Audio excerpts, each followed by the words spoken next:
오늘 주신 말씀은 요한복음 12장 1절에서 11절 말씀입니다. 요한복음 12장 1절에서 11절. 저 한 절 여러분 한 절 교독하시겠습니다. 유월절 엿새 전에 예수께서 베다니에 이르시니 이곳은 예수께서 죽은 자 가운데서 살리신 나사로가 있는 곳이라.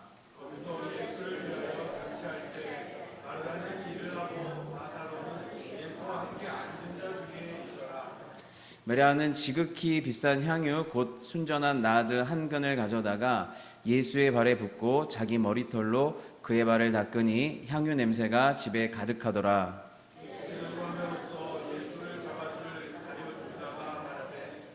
이 향유를 어찌하여 300데나리온에 팔아 가난한 자들에게 주지 아니하였느냐 하니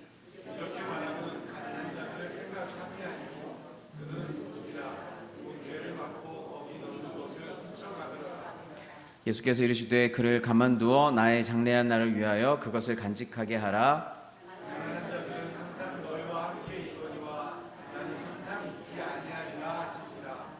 유대인의 큰 무리가 예수께서 여기 계신 줄을 알고 오니 이는 예수만 보기 위함이 아니요 죽은 자 가운데 살리신 나사로도 보려 함이로라.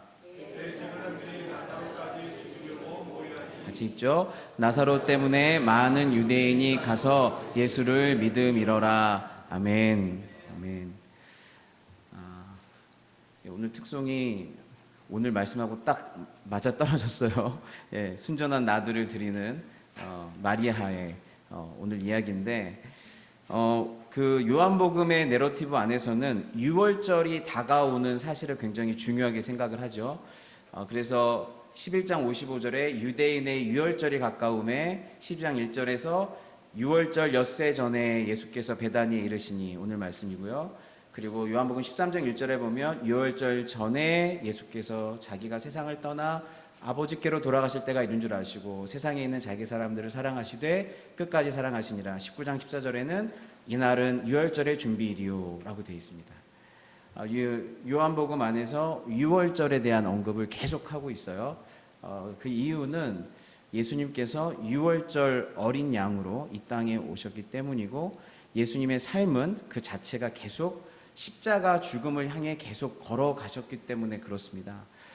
그래서 지금 이 이야기들은 오늘 읽은 말씀은 예수님을 위하여 나사로가 그리고 마르다와 마리아가 잔치를 연 거예요. 잔치를 열었는데 나사로를 살려주신, 무덤 가운데서 부활시켜주신 그 예수님을 기념하면서 큰 잔치를 열었는데 이 잔치 한 가운데에서도 요한복음은 유월절 엿새 전에 잔치가 일어났다라고 돼 있죠. 그 얘기는 잔치 가운데서도 예수님의 시선, 예수님의 마음은 유월절, 죽음을 향해 계속 가고 계셨다라는 것이죠. 그러니까 살면서 죽음을 항상 염두하고 사셨다라는 것이죠. 현재를 살지만 항상 죽음을 염두하며 사는 삶이셨다는 것이죠. 그러면서 1절에 보니까 유월절 엿새 전에 예수께서 베다니에 이르시니 이곳은 예수께서 죽은 자 가운데서 살리신 나사로가 있는 곳이라 라고 되어 있습니다. 이 말씀이 좀 위로가 되는 이유는 그 전에 보면 예수님께서는 그 전에 11장에 예수님을 죽이려고 공의회에서 아주 모의를 했어요. 그리고 이제 죽이기로 결정까지 했어요. 그래서 이날부터 그들이 예수를 죽이려고 했고, 그러므로 예수께서 다시 유대인 가운데 드러나게 다니지 아니하고 거기를 떠나 빈들 가까운 곳인 에브라임이라는 동네에 가서 제자들과 함께 거기 머무시니라. 예수님이 마치 도망자처럼 어디에 대피해 계셨어요. 이유는 무엇이 무서워서가 아니라 유월절을 기다리기 위해서예요. 유월절에 죽으시기 위해서예요. 그러니까 죽을 날을 이제 앞에 두고 있고, 또 한 가지는 사람들이 자기를 죽이려고 하고 있는 이런 상황 속에서 예수님의 마음, 그 도망자의 마음이라는 게 얼마나 힘들고 낙심이 됐겠어요. 그럼에도 불구하고, 그런데 지금 12장 1절에 엿새 전에 베다니에 이르시니 이곳은 예수께서 죽은 자 가운데 살리신 나사로가 있는 곳이라. 베다니, 그곳은 나사로가 있는 곳이에요. 근데 이것이 예수님에게는 마치 광야에서 오아시스를 만난 것처럼 마치 외롭고 힘든 어떤 여정 중에 안식처와 위로처를 만난 것 같은 곳, 그곳이 지금 베단이에요. 그래서 십자가를 바로 앞두고 유월절 엿새 전 바로 앞두고 예수님께서 잠깐 어느 곳에서 위로와 안식과 사랑을 받는 곳이 있었어요. 근데 그곳이 어디냐면 베다니, 그곳은 나사로가 있는 곳이었어요. 나사로는 우리의 사랑하는 형제였고 사랑하는 친구였어요. 나의 친구 나사로가 있는 곳으로 가자. 당신의 사랑하는 자가 죽었습니다. 예수님이 사랑하시는 자, 예수님의 친구 나사로. 그가 어떤 사람이었냐면 예수님에게는 안식처와 같은 사람, 그리고 나사로와 마리아와 마르다가 있었죠.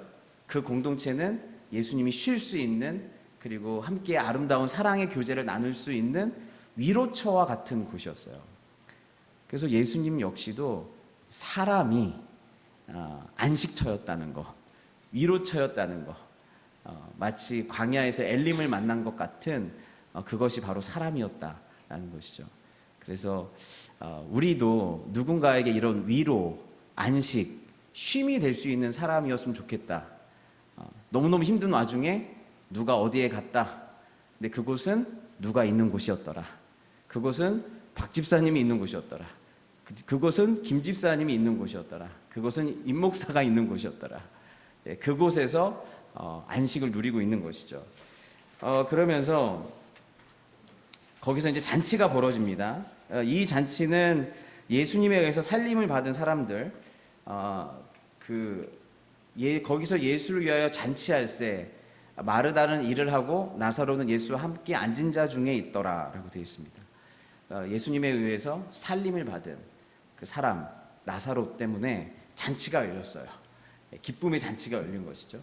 어찌 보면 우리도 예수님을 믿고 부활 생명을 가진 사람들이기 때문에 우리 안에도 이 잔치의 영성, 잔치하는 마음들이 항상 있어야 하는데, 이 잔치는 예수님에 의해서 다시 살림받은 자들이 주님과 함께 어떠한 잔치를 누릴 수 있는가를 보여주는 잔치이기도 해요. 그래서 예수 믿고 구원받은 사람의 잔치기도 하고, 예수님 믿고 구원받아 부활의 몸을 입었을 때 천국에서 어떤 잔치를 벌일 것이냐를 보여주는 잔치기도 해요. 그래서 이 잔치가 되게 좀 중요한데, 이 잔치 때 여기 있는 사람들을 주목해 보세요. 거기서 예수를 위하여 잔치할 때 마르다는 일을 하고, 나사로는 예수와 함께 앉은 자 중에 있더라. 마리아는 지극히 비싼 향유 곧 순전한 나드 한 근을 가져다가 예수의 발에 붓고 자기 머리털로 그의 발을 닦으니 향유 냄새가 집에 가득하더라. 이 이남 일녀가 아니죠. 일남 이녀죠. 일남 이녀가 어떻게 잔치를 하고 있는지를 보시죠. 마르다는 여전히 일을 해요. 여전히 항상 누가복음 10장에서도 일했던 마리아는 여기서도 이제 일을 해요. 뭐 어디 못 줘요. 그렇죠? 여기서도 일을 하고, 나사로는 예수님과 함께 앉은 자 중에 있어요. 마리아는 자기 모든 걸 또 바쳐서 향유를 주님 앞에 부어요. 이 장면이 되게 좀 중요한 장면이에요. 이 장면이. 여기서 보시면 나사로 같은 경우는 예수님과 함께 앉은 자들 중에 함께 있어요. 이것만으로도 그에게는 간증이고, 이것만으로도 예수님의 능력과 신성과 위대함을 증거하고 있는 거예요. 살아서 숨쉬고 있는 것만으로. 살아서 숨쉬면서 예수님 옆에 딱 앉아 있는 것만으로도 그게 간증이에요. 나 원래 죽었는데 지금 살았다. 나 원래 무덤에 수족이 다 메어 있었는데 지금 살아있다. 그냥 살아있는 것만으로도 간증이고 하나님을 증거하고 있는 것이에요. 그래서 지금 그 일을 하고 있어요. 사람들과 함께 더불어 먹으면서 사람들을 예수께로 이끌어오는 역할을 하고 있어요. 그래서 지금 9절, 10절, 11절 보면 유대인의 큰 무리가 예수께서 여기 계신 줄을 알고 오니 예수만 보기 위함이 아니요 죽은 자 가운데 살리신 나사로도 보려 함이니라. 나사로를 보려고 사람들이 엄청 많이 왔어요. 그리고 나사로 때문에 많은 유대인이 가서 예수를 믿었대요. 나사로를 보고, 와, 이 나사로를 보니 진짜 예수님이 대단하시다. 진짜 예수님이 메시아인가 보다. 진짜 예수님이 능력 있나 보다. 죽은 자까지 살리시다니. 이거는 어떻게 말로 할 수가 없다. 그래서 나사로를 보고 사람들이 예수님을 믿기 시작한 거예요. 그래서 누군가가 하나님이 나에게 행하신 일 그 자체를 누리고, 나사로는 뭐 한 거 없어요. 그냥 살아서 숨만 쉬고 있는 거예요. 그것만으로 하나님께서 이 사람에게 은혜를 베푸신 것, 그것들을 인정하고 누리고 행복한 것만으로 간증이 되고 고백이 되고 전도가 되는 거예요. 하나님이 나에게 행하신 일, 내가 뭘 하기 전에 하나님이 나에게 이런 일을 행하셨습니다. 죽은 나를 살리셨습니다. 나를 찾아오셨습니다. 나를 사랑하셨습니다. 그래서 이런 나에게 새 생명을 주셨습니다. 하나님이 베풀어 주신 은혜를 고백하고 인정하고 누리기만 해도 나사로는 그 삶 자체가 간증이고 고백이었고 사람들로 하여금 예수를 믿게 하는 사람이었어요. 존재만으로 예수께로 사람을 이끌어가고 있었어요. 마르다는 어땠어요? 마르다는 열심히 일했죠. 그래서 그 말이 나사로의 나사로가 하나님께 영광 돌린 모습이 예배소서 2장 4절 7절에 잘 매치가 되는데, 긍휼이 풍성하신 하나님이 우리를 사랑하신 그 큰 사랑을 인하여 허물로 죽은 우리를 그리스도와 함께 살리셨고 너희는 은혜로 구원을 받은 것이라.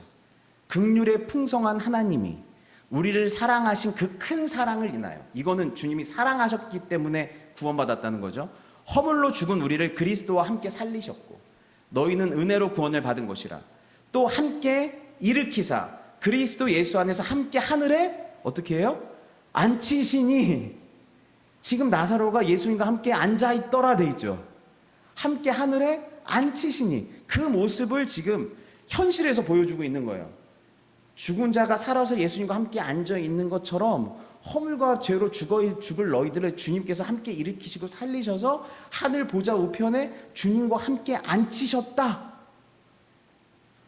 이 그림을 여기서 보여주는 거예요. 앉히시니.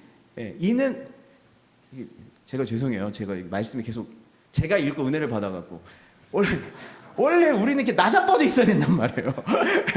다시 돌아오는 거예요. 나자빠져 있어야 되는데 일으키셔서 앉히셨다는 거예요. 무덤에 누워 있어야 되고 나자빠져 있어야 된단 말이에요. 근데 일으키셔서 붕대를 다 풀고 하나님과 앉혀가지고, 앉아서 뭐 하겠어요? 자리에 앉아서 주님과 교제하잖아요. 나사로처럼 살아서 주님과 히히덕거리며 웃으며 사랑의 교제를 나누고 있는 거예요. 앉아가지고. 그러니까 이는 그리스도 예수 안에서 우리에게 자비하심으로써 그 은혜의 지극히 풍성함을, 하나님을 날 살리고 나를 구원하시고 나에게 생명 주고 내가 예수 믿게 하는 거, 이건 그 은혜의 지극히 풍성함을 오는 여러 세대에, 자기뿐만 아니라 우리 다음 세대에 나타내려 하심이라. 나타내려 하심이라. 여러분, 구원의 은혜를 그러니까 간직하는 게 얼마나 중요한지 모르겠어요. 여러분이 구원의 은혜에 감격하는 것 자체가 전도가 된다니까요. 구원의 은혜에 감격하는, 나같이 나자빠져 있어야 될 사람이 어떻게 일어나서 주님의 일을 하고 주님과 함께 동행하고 주님과 어떻게 사랑을 나누고 이렇게 행복하지? 죽음을 두려워하지 않지? 하나님과 함께 살 것에 대한 소망으로 충만하지? 이 기쁨이 충만한 것만으로 뭐가 된다는 거예요? 그거 자체가 고백이고 간증이고 전도가 된다는 거예요. 다음 세대 애들이, 할머니, 할아버지, 엄마, 아빠 뭐가 그렇게 좋아? 뭐 사업 안 좋아졌다며 뭐가 그렇게 좋아? 주변에 뒤통수 치는 사람 그렇게 많다며 뭐가 그렇게 좋아? 이유가 뭐냐면 주님이 날 일으키셨기 때문에 그래요. 주님이 날 일으키셨기 때문에. 그게 나사로가 하는 역할이었어요. 우리가 다 나사로운 거예요. 다 나사로운 거예요. 그리고 나서 이제 마리아는 뭐예요? 열심히 일을 해요. 열심히 일을 하는데 원래 누가복음 10장에서는 일을 하다가 좀 삐졌어요. 왜 삐졌어요? 자기는 열심히 일하는데 옆에 있는 마리아는 주님 발 앞에 앉아갖고 계속 말씀만 듣고 있어. 나는 죽어라 일하는데 얘는 계속 은혜만 받아. 그러니까 너무 화가 나서 주님 대접하려고 지금 내가 밥 준비하는데 마리아도 좀 일어나서 나 좀 도와라고 해주세요. 지금 국 끓어요. 나물도 좀 무치게 해주세요. 지금 할 게 한두 가지가 아닌데. 근데 예수님이 뭐라 했어요? 야, 마리아야, 빨리 눈치 좀 봐라, 너도. 야, 빨리 일어나. 빨리 가서 누나 도와라. 니네 언니 성질 알지? 빨리 가서 도와. 그랬나요? 주님께서 뭐라 했어요? 마르다야, 반찬 하나만 해라. 야, 하나로도 족하다. 나 하나라도 맛있게 먹을게. 하나라도 맛있게 먹을게. 걱정 마. 그냥 맛있게 먹을 테니까 마리아처럼 좋은 편을 택해서 너도 좀 있어. 이거 마리아처럼 좋은 편을 좀 택해. 이런 얘기를 했거든요. 근데 마르다는 어땠냐면요. 지금 그때처럼 뿔이 안 났어요. 열심히 주님을 섬김에도 불구하고 마리아는 이번 섬김은 너무 기뻐요. 왜 그럴까요? 예수님이 나사로를 살려줬기 때문에 그래요. 자기 오라비를 살려줬어요. 지금 뭐예요? 마리아는 그 가정 전체가 예수님의 섬김을 받았어요. 여러분, 우리는 내가 주님이 나를 섬겨주시는 것보다 내가 주님을 더 섬기고 있다고 하는 순간, 그 순간에 시험에 드는 거예요. 주님이 나를 섬겨주시는 것보다 내가 주님을 더 섬기고 있다. 주님이 나에게 은혜는 10을 주시는데 나는 섬김을 100하고 있다. 그럼 90만큼 우리 인간은 삐지는 거예요. 뭔 얘기인지 아시죠? 근데 주님은 여기 지금 이 순간에는 마리아가 뭐예요? 주님이 나한테 1000을 준 거예요, 지금. 내가 아무리 해도 1000만을 주신 주님 앞에서 11도 안 되는 거예요. 내가 이거 하는 거는. 주님, 제 몸이 부서져라 해도 주님이 제 오빠 살려준 은혜에 비하면 이건 아무것도 아닙니다. 여러분, 그러면 우리는 마르다처럼 주님의 일을 성취하는 사람, 주님의 일에 쓰임 받는 사람이 되어야 해요. 그냥 계속 그냥 예배만 드리고 있으면 안 되잖아요. 일을 해야 되잖아요. 그런데 그 일을 할 때 불만이 없고 분노가 없으려면 어떻게 될까요? 주님의 은혜를 흠뻑 받으셔야 돼요. 주님의 섬김을 먼저 받으셔야 돼요. 예. 내가 주님께 받은 섬김에 비하면 이건 아무것도 아니지. 조족지혈이지. 주님이 나를 사랑해 주시고 나에게 베푸신 은혜에 비하면 이거 아무것도 아니지. 그래서 정말 섬김을 많이 하는 교회일수록 그 교회가 영성을 엄청 강조해요. 하나님 앞에서 1시간 이상 기도하지 않으면 나가서 일하지 말라 그래요. 하나님 앞에서 뜨겁게 예배하는 시간 없이 어디 가서 일하지 말라 그래요. 시험 든다고. 진짜 뜨겁게 영성을 강조해요. 그렇게 주님 앞에서 섬김을 받아야 말씀과 기도의 사람이 된다는 건 뭐냐면 내가 말씀 읽고 기도를 열심히 하는 그것도 일로 하겠습니다라는 뜻이 아니죠. 말씀을 통해 하나님께 말씀의 섬김을 받고 기도를 통해 하나님의 은혜를 받으라는 거예요. 말씀과 기도를 통해 하나님께 섬김을 받는 자들이 그 은혜로 뭐예요? 마르다처럼 섬기는 거예요. 그래서 지금 마르다의 섬김은 마치 요한복음 12장 26절 같은 섬김이에요. 사람이 나를 섬기려면 나를 따르라. 나 있는 곳에 나를 섬기는 자도 있으리니 사람이 나를 섬기면 내 아버지께서 그를 귀히 여기시리라. 사람이 나를 섬기면 내 아버지께서 그를 귀히 여기시리라. 지금 마르다의 섬김이 그렇게 귀했어요. 이제 마리아로 넘어가 볼게요. 마리아로 넘어가 보면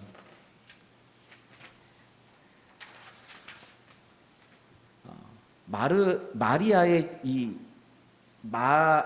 나사로 같은 경우는 자기 삶을 간증하면서 사람들을 예수님께로 이끌었고, 마르다는 이 행사, 이 이벤트, 예수님의 이 잔치를 전체 사람들 다 보면서 이 잔치를 이끌었던 사람이에요. 그러니까 나사로도 함께한 사람을 의식했어야 했고, 마르다도 전체 행사와 사람들의 흐름과 방향들을 의식하면서 일을 했어야 됐어요. 근데 마리아는 좀 달라요. 마리아는 여기서 여러분이 읽어보시면 이 자리에 이렇게 사람이 많은데 이 자리에 마치 예수님이 한 명밖에 없는 것처럼 행동을 해요. 이 자리에 예수님 한 분밖에 없는 것처럼 오직 예수님만 바라보고 예수님만 생각하고 예수님께 온전히 마음이 뺏겨 있어요. 그래서 예수님께 앞에 다가가요. 그래서 예수님밖에 안 보이는 사람, 어떻게 예수님의 가치를 올려드릴까? 어떻게 하면 예수님께 내 마음을 표현해드릴까? 이 오직 예수님께만 골몰해 있는 사람이 바로 지금 마리아예요. 그녀는 노동자 1년치 연봉인 300데나리온이나 되는 순전한 나드, 향유를 그대로 예수님께 쏟아부어요. 쏟아붓고 끝나는 게 아니라 보통 그걸 머리에다 쏟아붓는데 대부분을 발에다 쏟아부어요. 발에다 쏟아붓고 그거를 그냥 원래는 내버려 둬야 돼요. 원래로는. 그런데 그거를 자기 머리털로 닦아요. 머리라고 하는 건 그 여인의 영광을 상징하는 것들이거든요.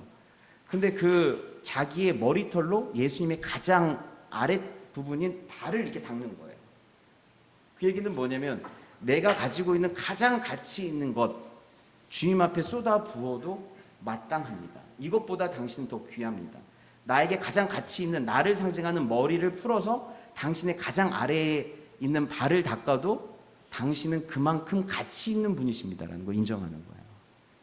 그것보다도 내 머리털보다 나라는 존재보다 그리고 내가 가지고 있는 가장 귀한 것보다도 당신이 더 귀하십니다 라는 것을 얘기하고 있는, 그 몸으로 보여주고 있는 거예요.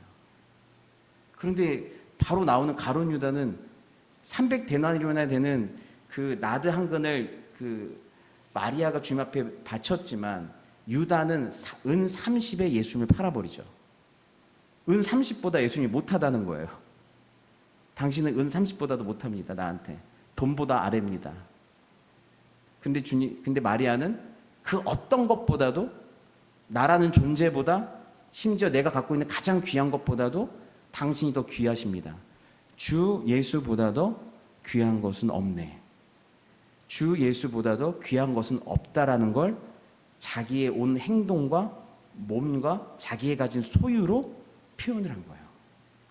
그걸 우리는 예배라고 그러죠. 워스십이죠. 가장 가치 있다라고 하는 걸 인정해 드리는 것.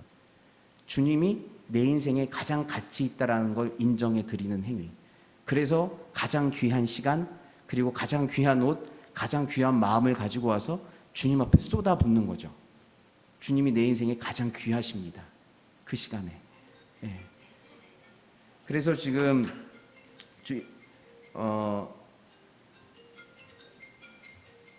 6월절에 지금 저희는 다 익숙해요. 괜찮아요. 덕분에 저도 좀 원고 좀 봤어요. 그래서 감사해요. 예, 이게 다 합력하여 선을 이룬 겁니다, 여러분. 그래서 덕분에 저도 좀 원고를 좀 봤어요. 예. 제가 어디까지 얘기했죠? 예. 그래서 지금 이 세 명이 그 나사로는 자기의 삶의 고백을 통해 자기의 존재를 통해 사람들을 주님께 이끌었고, 그리고 마리아는 주님의 일을 행했어요. 그리고 마리아는 주님의 발 앞에 있었어요.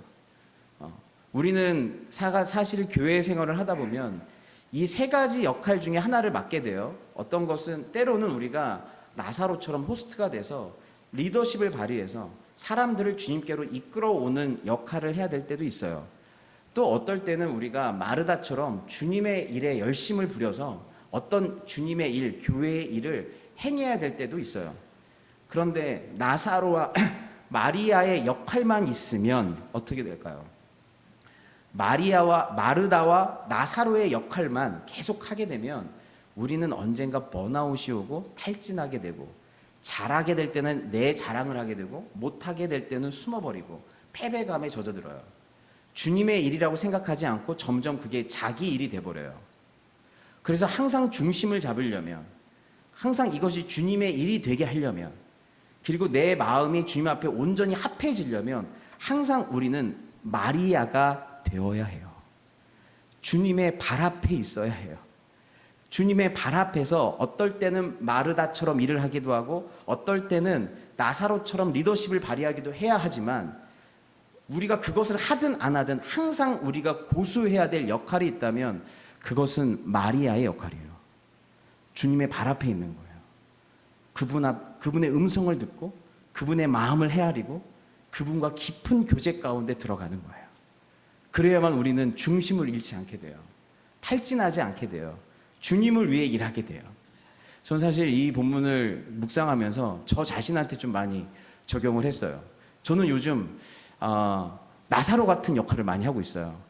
사람들을 잘 막 이끌어가지고 주님께로 막 데려가야 되는 지금 역할을 하고 있어요. 그래서 목자님들도 같이 주님께 가자, 우리 새신자들도 주님께 가자, 선교부들도 주님께 막 이끄는 역할, 또 마르다처럼 주님의 일과 행사를 막 해야 되는 역할을 하고 있어요. 그런데 이 말씀을 묵상하는데 내가 열심히 일을 하고 있는데 마리아처럼 얼마나 충분히 주님 앞에서 머무르고 있는가. 이 일을 주님을 사랑해서 주님께 섬김을 받으며 주님을 기뻐해서 주님의 마음을 헤아리며 이 일을 하고 있는가?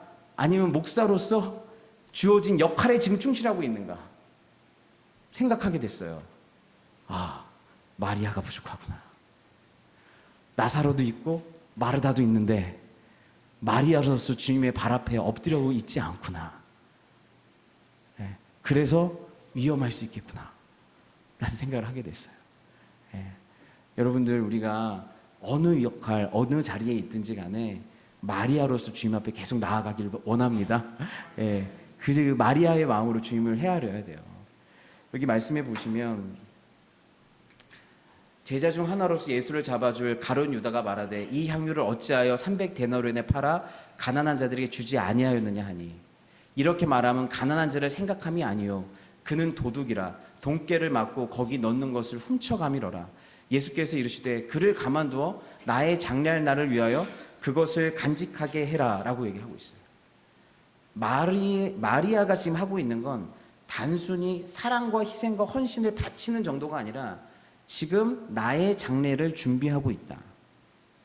마리아는 내가 죽을 것을 예비하고 있다라고 얘기하고 있는 것이죠. 그래서 그 신학자들이 여기에서 질문을 해요. 마리아가 정말 예수님이 죽을 것을 알고 이 향유를 준비한 것인가? 아니면 그냥 주님을 사랑하는 마음으로 준비했는데 바치다 보니 그게 어떻게 얻어 걸려 장례를 준비한 것이 돼버린 것인가? 우연치 않게. 그래서 두 의견이 막 있어요. 근데 제가 볼 때는 마리아는 예수님의 죽으심을 예비한 것 같아요. 예수님의 죽으심을 알고 예비한 것 같아요. 왜냐하면 마리아는 예수님의 발 앞에 앉아 예수님의 말씀을 아주 무겁게 신중하게 깊이 있게 들었던 사람이었기 때문에 그래요. 한 말씀이라도 떨어지지 않도록 다 받아 마음에 누리고 묵상하고 생각했던 사람이었기 때문에 그래요. 그래서 제자들에게는 3번이나 내가 곧 죽는다, 내가 곧 이렇게 죽게 될 거고 순환받게 될 거고 다시 살게 될 것이다 라고 수없이 얘기했지만, 예수님의 순환 예고를 3번 이상 얘기했지만 제자들은 다 못 알아들었어요. 근데 마리아는 그분의 발 앞에서 그분이 당하실 일에 대해서 알고 있었던 것 같아요. 그렇다고 하면 마리아는 주님이 순환 당하실 것을 알고 지금 옥합을 준비했던 거예요. 예수께서 이르시되 가만두어 나의 장래할 날을 위하여 그것을 간직하게 해라. 다 쏟아 부었는데 어떻게 간직하겠어요? 무슨 뜻이냐면 다 쏟아 부은 그것은 마리아가 옥합을 간직하고 있었던 걸 쏟았다는 의미예요. 그 얘기는 뭐냐면 마리아는 주님의 말씀을 듣고 뭘 하고 있었던 거예요? 옥합을 준비하고 있었던 거예요. 옥합을 준비하고 이 옥합을 언제 깨뜨릴까? 이 옥합을 언제 깨뜨릴까? 주님께서 순환받아 죽으신다고 얘기했을 때 베드로는 이렇게 얘기했어요. 죽으시면 안 됩니다. 왜 죽으세요? 이제 주님의 나라를 도래시키셔야죠. 죽으면 어떡해요? 꾸짖었어요. 그런데 주님이 순환받고 죽는다는 얘기를 했을 때 마리아는 그 말씀을 간직했어요. 그리고 주님의 뜻이라면 내가 다 알진 못하지만 하나님이 행하실 일이라고 한다면 그 일은 이루어지겠지. 내가 할 수 있는 건 뭘까? 내가 할 수 있는 건 뭘까? 주님이 죽으신다고 하는데 내가 할 수 있는 건 뭘까? 그 말씀을 무겁게 받아들인다면 내가 할 수 있는 최고의 반응은 뭘까? 옥합을 준비하는 거였어요. 그리고 그 옥합을 언제 깨뜨릴지 기회를 보고 있었어요. 근데 이 옥합을, 이 아이러니하게도 오빠를 다시 살려서 너무너무 기쁜 그 잔치의 순간에 마리아는 예수님과 함께 유월절을 바라보고 있었던 거예요. 예수님과 함께 예수님의 죽으심을 바라보고 있었던 거예요. 그래서 준비한 옥합을 이때 깨트린 거예요.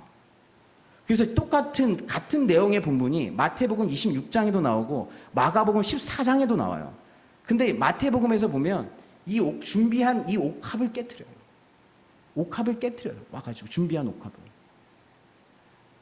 주님이 하신 말씀을 듣고 옥합을 준비하고 그랬다가 어느 순간 주님이 이 순간이다 한 그 순간에 옥합을 깨트리는 거예요. 가난한 자들은 항상 있어요. 가난한 자들은 항상 있는데 옥합을 깨트릴 기회는 딱 지금밖에 없어요. 죽으시기 전에 옥합을 깨트릴 수 있는 기회는 그 이후에는 다른 사람이 할 거예요. 근데 지금 이 기회, 가난한 자들은 항상 너희와 함께 있거니와 나는 항상 있지 아니하니라. 여러분, 우리가 주님을 섬길 수 있는 기회가 항상 있다고 생각하시면 안 돼요. 저희 장로님 중에 한 분이 저한테 그랬어요. 이 주님을 섬길 수 있는 기회는 항상 있는 게 아니다. 그래서 지금 주님을 지금 섬길 수 있을 때 최선을 다해서 섬기려고 한다. 마리아는 주님 앞에서 옥합을 가지고 그 받은 은혜를 받을 때마다 옥합을 준비하고 있었고, 옥합을 갖고 있다가 주님을 섬길 수 있는 기회가 왔을 때 그걸 깨뜨린 거예요. 그래서 오늘 얘들아 너무 잘했어. 너희들의 옥합을 오늘 깨뜨려 준 거야. 너희들의 이 바이올린 실력을 열심히 가고 있다가 언젠가 주님 앞에 내가 이걸 드릴 수 있을 때 내 실력을 깨뜨려 주님 앞에 향기로.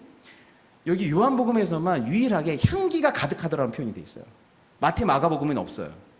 자기 것들을 깨뜨려서 향기가, 주님이 그 향기를 받으셨다는 거예요. 주님이 주의 향기를 받으셨다는 거예요. 흠양하셨던 거예요. 향기가 가득하더라. 그 향기가 온 집에 향기가 가득하더라. 향기를 받으신 거예요. 그런데 가룟 유다는 어떻게 하는지 보세요. 가룟 유다는 뭐라고 얘기하냐면, 마태복음에 보면 똑같은 본문이 26장에 이 여자가 내 몸에 이 향유를 부은 것은 내 장례를 위하여 함이냐. 내가 진실로 너에게 이르노니 온 천하에서 어디서든지 이 복음이 전파되는 곳에는 이 여자가 행한 일도 말하여 그를 기억하리라. 마가복음도 그렇고 마태복음도 이 여자 이름을 안 알려줘요. 근데 요한복음 12장에서 알려줘요. 이 여자가 누군지, 마리아라고. 이 여자의 이름을, 여자가 행한 일도 말하여 그를 기억하리라. 예수님이 그때 죽으시기 직전에 유일하게 예수님과 한마음이 되어서 죽음을 향해 가는 예수님, 죽음을 향해 가시죠. 이 잔치 가운데서도 죽음을 향해 가시죠. 그 예수님 앞에 옥합을 깨트린 그 여인을 예수님이 기억하시는 거예요. 주님이 기억하면 온 세상이 기억하는 거예요. 주님이 기억하는 거예요. 그 기회를 놓치지 않았어요. 그때 12 중 하나인 가룟 유다라 하는 자가 대제사장에게 말하되 내가 예수를 너에게 넘겨주리니 얼마나 주려느냐 하니 그들이 은 30을 달아주거늘. 그가 그때부터 예수를 넘겨줄 기회를 찾더라. 여러분 지금 이게 같은 맥락에서 12, 13, 14예요. 지금 뭐예요? 그를 기억하리라 했는데 바로 그때 12 중 하나인 가룟 유다 한 자가 어떻게 했어요? 바로 대제사장에 갔어요. 그래서 어떻게 예수를 넘겨줘 버려요. 예수를 팔아버려요. 은 30에. 은 300데나리온이나 되는 걸 누구는 부었는데 어떻게 되는 거예요? 한 명은 예수님 팔아버려요. 그리고 예수를 넘겨줄 기회를 찾더라. 너무 다르죠? 옥합을 깨트릴 기회를 찾고 있었던 마리아와 예수를 넘겨줄 기회를 찾아서 자기가 착복할 기회를, 돈을 벌 기회를 찾고 있었던 예수를 넘겨줌으로 이 두 사람 가운데 있는 거예요. 이 둘 중에 하나인 거예요. 지금 가룟 유다는 야 예수님 섬기는데 뭐 그렇게까지 하냐, 야 무슨 300데나리온까지 바쳐서 이렇게 하냐, 그렇게 얘기해 놓고 지금 예수 팔아버렸어요. 여러분 예수님 믿는다는 건 진짜로 이렇게 진지한 거예요. 자기 전부를 던지든 아니면 가짜든 둘 중에 하나인 거예요. 둘 중에 하나인 거예요. 어중간한 건 없어요. 어중간한 건 없어요. 그래서 저희는 오늘 마르다와 마리아와 나사로 이 세 가지의 역할들을 봤어요. 여러분이 어떤 일을 하시든지 정말 간증이 되는 주님께 다른 사람을 이끄는 역할을 잘 감당하시고 주님의 일을 잘 감당하셨으면 좋겠어요. 근데 그걸 잘 하려면 항상 마리아로 계셔야 돼요. 마리아는, 그래서 여러분 이 수요 예배 준비는 마르다처럼 제가 열심히 할 테니까 제가 나사로 마르다처럼 열심히 준비할 테니까 여러분은 이 수요 예배 마리아처럼 오세요. 주님 말씀하옵소서. 마리아처럼 한 말씀이라도 주님 하옵소서. 그 말씀 하나라도 제가 놓치지 않고 하나하나 마음에 담겠습니다. 향유를 담듯이 담겠습니다. 그리고 여러분 마음속에 옥합을 준비하세요. 하나님의 마음이 뭔지, 하나님의 때가 뭔지, 이 시대에 어떻게 살라고 하는 건지, 이 시대에 어떻게 나를 들여 향기를 내게 할지 주님 말씀하옵소서. 오늘 이 수요 예배 때 여러분 섬김을 받으세요. 주님이 여러분의 발을 닦아주시고 사랑과 은혜를 베푸시기를 원합니다. 그래서 이 수요 예배 때 여러분 은혜를 많이 받으시고 거기에서 옥합을 준비하시고 또 옥합을 깨트릴 수 있는 저와 여러분 다 되시기를 주님의 이름으로 축원합니다. 아멘. 같이 기도하겠습니다.